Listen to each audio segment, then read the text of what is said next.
नमस्कार दोस्तों, आपने देख ही लिया होगा आज जिस टॉपिक के ऊपर बात करने वाले हैं वो है एआई का सिलेबस।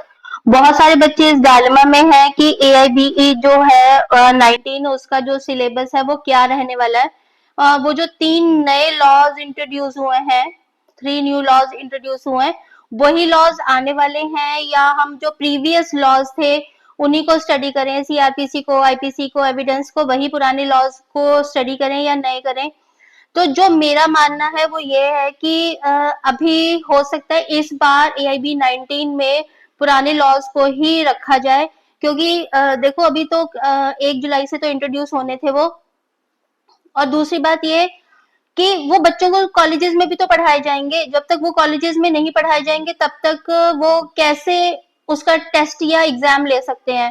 तो जितना मेरा मानना है, ये मेरा खुद का परसेप्शन है कि हो सकता है ऐसा हो कि एआईबीई 19 में प्रीवियस जो लॉज थे, सीआरपीसी, आईपीसी और एविडेंस, यही एक्ट, बेयर एक्ट्स आने वाले होंगे और जो नए लॉज हैं वो नहीं आने वाले होंगे। पर फिर भी देखो, ये तो एक प्रिडिक्शन है मेरी भी, तो हो सकता है ऐसा ना हो सकता है जो 3 लॉज हो वही इंट्रोड्यूस हो जाए इस बार।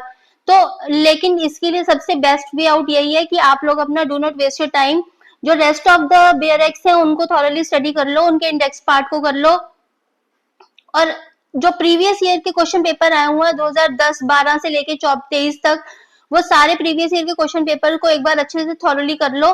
तो आपका इस बार का पेपर 100% जितना मुझे यकीन है कि हो ही जाएगा, क्योंकि बहुत ज्यादा ऐसा नहीं है कि अगर आप थोड़ी सी भी पढ़ाई करते हो तो आपको नहीं आएगा। बस तभी दिक्कत आती है जब बच्चे बिल्कुल भी पढ़ाई नहीं करते या ओवर कॉन्फिडेंट होते हैं कि यार ये तो बेयर एक्ट ही है, ओपन बुक एग्जाम है, आराम से कर ही लेंगे। पर मैगजिम्स कहाँ से करोगे, कोई बेयर एक्ट में नहीं मिलती। केस लॉज कहाँ से करोगे, कोई बेयर एक्ट में नहीं मिलती।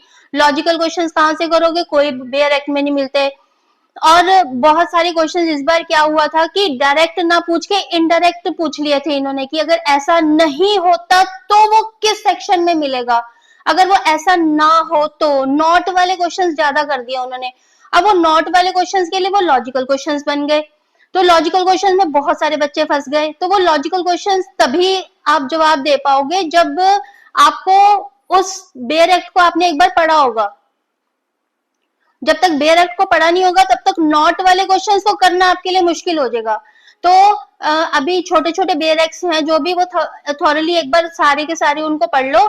और जो 3 लॉज है इनको फॉर द टाइम बीइंग के लिए आप रुक जाओ चाहे, बाकी आपकी खुद की सोच है आपको क्या करना है क्या नहीं। मेरा ऐसा सोचना है कि इन 3 बेयर एक्ट्स को अभी रुकना चाहिए, क्योंकि वेस्टेज ऑफ टाइम भी हो सकता है कि हम सीआरपीसी, आईपीसी और एविडेंस को सारा टाइम दे दें और बाद में पता चले कि नए लॉज इंट्रोड्यूस कर दिए, सिलेबस ही चेंज कर दिया। और ये भी हो सकता है कि सिलेबस ना चेंज करें और वही पुराने रखें। अब ये तो देखिए डायलेमा में आप भी और मैं भी हूँ, तो अभी तो हमें वेट एंड वॉच की पॉलिसी रखनी पड़ेगी। तो देखते हैं इसके अंदर क्या करना है क्या नहीं। बाकी जो rest of the bear acts है उनको स्टडी कर लो। और अभी कोई नोटिफिकेशन आया नहीं है, तो जितना मेरा मानना है इस बार भी अक्टूबर नवंबर तक ही एग्जाम होने वाला है, अभी भी एम्पल ऑफ टाइम है। तो अपनी स्टडी को कंटिन्यू रखो। Thank you.